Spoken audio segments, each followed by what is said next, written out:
Voice of Indonesia. Dari Indonesia untuk dunia. SW 3325 kHz. Streaming www.voinews.id. Dan bahkan menuju ke perempat final Piala Dunia untuk pertama kalinya. Dan kalau tadi pagi nih saya lihat di internet sudah jadi meme nih, Spanyol banyak diledek-ledek. Tapi kalau Maroko nih jadi apa ya? Jadi panutannya negara-negara di sekitaran Arab.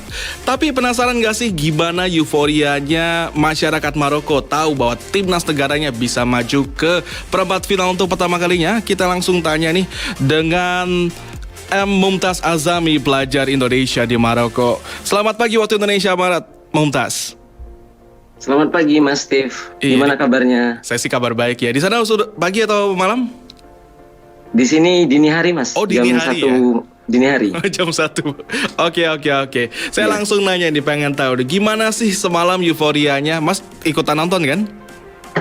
Pastinya Mas. Iya. Gimana euforianya saat itu? Dengan kondisi yang kemarin kita lihat ya Mas ya, tekanan media juga begitu padat. Orang pasti di mana-mana menjagokan Spanyol ya. Di atas kertas Spanyol unggul sekali kan.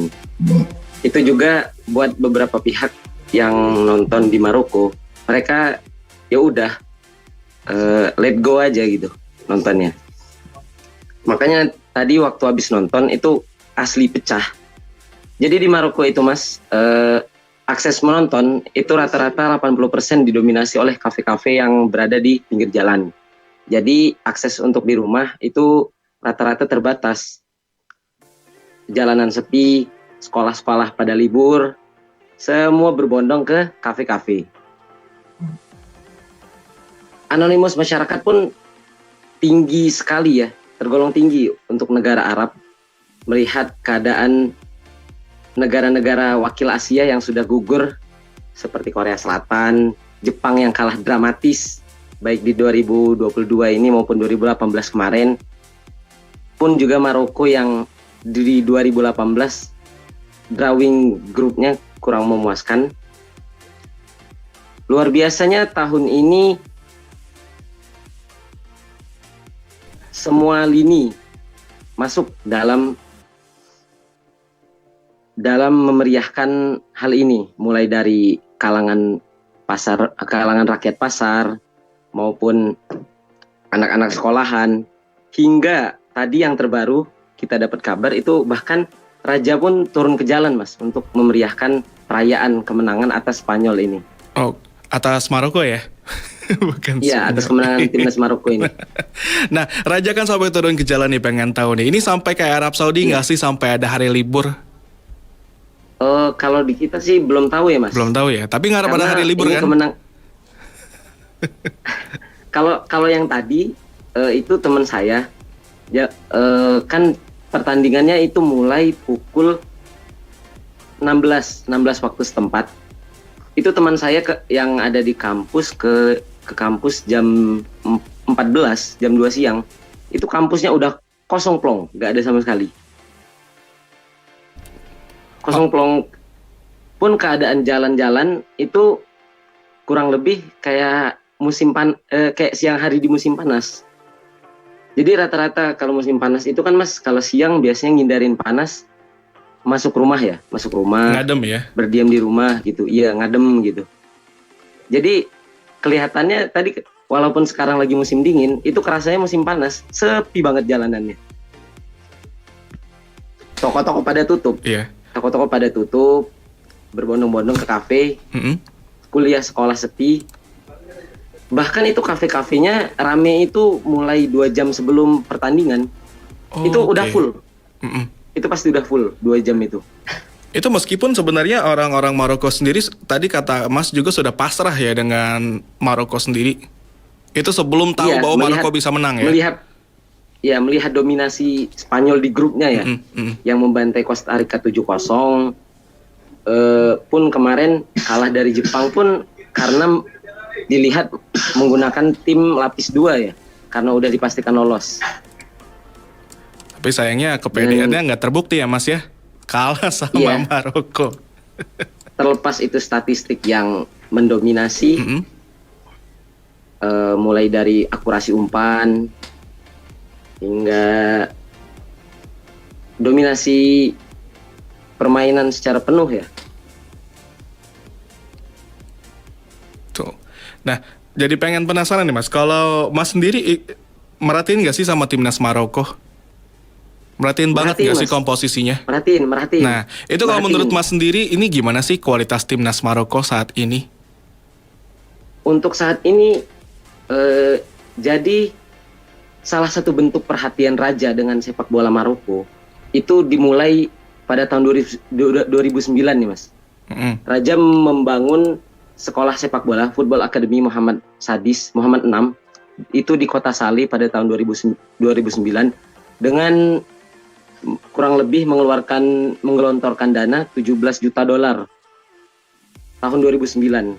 Nah, perlahan tapi pasti efeknya itu kerasanya sekarang, efek jangka panjangnya. Salah satunya pemain jebolan akademinya itu striker utama sekarang timnas Maroko, Yusuf En-Nesyri.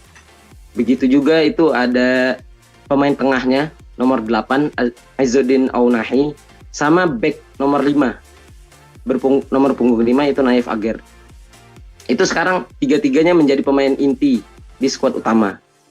Selain membangun akademi tersebut, Raja juga menggunakan strategi yang paling mencolok untuk jangka panjang ini yaitu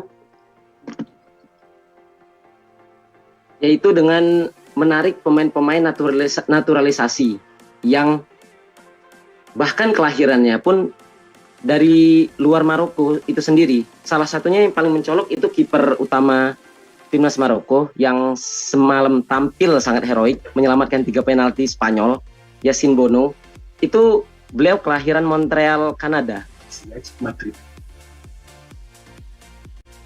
Achraf Hakimi yang juga jadi panutan timnas Maroko, bek kanan andalan mereka, itu kelahiran kota Madrid, Spanyol itu sendiri.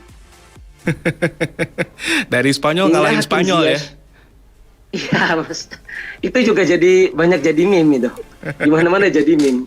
Beliau lahir di Spanyol, di Madrid, tapi ngalahin Spanyol itu sendiri dengan penalti Panenka-nya ya semalam, dingin banget itu. Eksekusi yang sangat tenang dari dari Hakimi maksud saya. Termasuk juga Hakim Ziyech itu yang bahkan dia sempat meniti karir di timnas U20 kalau nggak salah, U20-nya Belanda, hingga kemudian berkembang di klub Ajax. Hakim Ziyech itu kalau nggak salah dia barengannya Frenkie de Jong yang sekarang jadi bintang Barcelona, Matthias de Ligt yang ada di Bayern Munchen. Itu juga berkembangnya di Belanda. Dan dia sendiri pernah waktu itu kalau nggak salah di salah satu interview setelah laganya itu diwawancarain pakai bahasa Arab, dia nggak ngerti sama sekali. Kok bisa gitu ya? Iya, dia nggak ngerti sama sekali. Dia langsung jawab English please gitu. Oke. Memang notabene rata-rata skuad yang ada di timnas Maroko sekarang itu merupakan hasil naturalisasi. I see. Tapi meski demikian yang asli dari Marokonya juga nggak kalah kualitasnya kan ya? Pemain liga lokal juga kualitasnya juga mumpuni. Dan dengan ini semua nih, gabungan dari mereka yang lulusan akademi sepak bola, kemudian juga pemain naturalisasi, kira-kira nanti Maroko kan katanya akan menghadapi Portugal nih, bisa lolos nggak ya? Waduh, ini juga ya ini posisinya kemarin sama seperti setelah jadi juara grup ya Mas. Dengan Maroko yang menjuarai grup F dan Kroasia menjadi runner up waktu itu. Pun juga setelah itu disusul hasil Spanyol yang menjadi runner up di grupnya dan Jepang menjuarai grupnya, itu kan terpisah. Jadi seharusnya kalau memang Maroko jadi runner up, mereka bakal bertemu Jepang dan itu kemungkinannya lebih besar ya kemungkinan menangnya dibanding langsung bertemu Spanyol. Pun juga misal Spanyol yang bertemu Jepang itu mungkin berbeda lagi hasilnya kan. Jadi untuk kedepannya melihat juga barusan yang Portugal yang membantai Swiss. Padahal Swiss rekor lawan Brazil aja 1-0. Itu iya. Untuk kedepannya mungkin tetap optimis dengan skuad yang dimiliki. Melihat tadi Spanyol yang sangat mendominasi aja susah ngebongkar. Semoga jalan ke depannya timnas Maroko diperlancar. Semoga jalannya timnas Maroko bisa diperlancar. Tapi kalau boleh jujur nih Mas Momtaz, ini dukung Maroko atau negara lain? Sejauh ini dengan animo masyarakat bisa dibilang ekstrim gini, jadi ke bawah suasana Mas. Oh, ke bawah saya suasana tadi nonton ya? aja, saya tadi aja nonton 120 menit itu deg-degan asli. Sampai itu waktu menang penalti juga peluk-pelukan sama orang Marokonya. Ke bawah suasananya. Saking hangat dan juga pecah banget ya euforianya ya. Iya, nggak nyangka ya, karena nggak nyangka Maroko bisa ngalahin Spanyol. Sebagai tim kuda hitam, ngalahin Iya. Spanyol yang udah ngebantai Costa Rica gitu 7-0. Dan berharap ini Maroko bisa menang Piala Dunia ya, tentunya. Tentunya. Optimis. Harus optimis apalagi. Itu gak kebayang Mas, liburnya berapa bulan nanti kalau juara Piala Dunia. Oh itu ternyata ya motivasinya. Ngalahin Spanyol minimal 1 hari atau 1 minggu Mas, belum tahu ya. Belum tahu ya. Tapi karena kemarin waktu lolos grup aja tetap keluar tetap kesebar meme-nya. Teman-teman yang di Indo juga pada nanyain, kemarin yang di Saudi libur, di Maroko gimana? Ya jawab belum ada. Yang jelas tapi kalau setiap match day itu rata-rata libur. Terlepas itu ada yang sekongkolan pelajarnya gitu yang gerak untuk meliburkan diri ataupun sebaliknya gitu. Dari pihak sekolah ada menginstruksikan atau mempercepat jam pelajaran. Iyalah, gurunya juga mau nonton tuh pasti ya.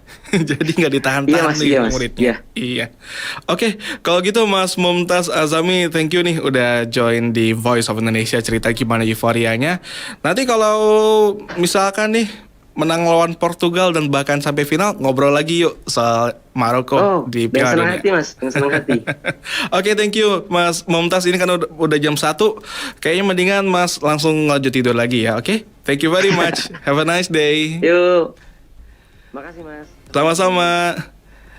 Baik, mendengar Voice of Indonesia, itulah tadi bincang kita sedikit dengan Momtaz Azami, pelajar Indonesia di Maroko, dan bagaimana euforianya di Maroko yang tadinya ya acuh nggak acuh tapi tiba-tiba menang, bahkan semuanya pun langsung dukung Maroko. Dan Voice of Indonesia pun masih punya banyak lagi informasi dan juga wawancara khusus terkait dengan Piala Dunia Qatar 2022. Tetap bersama kami di Voice of Indonesia, dari Indonesia untuk dunia. Voice of Indonesia, dari Indonesia untuk dunia. SW 3325 kHz, streaming www.voinews.id.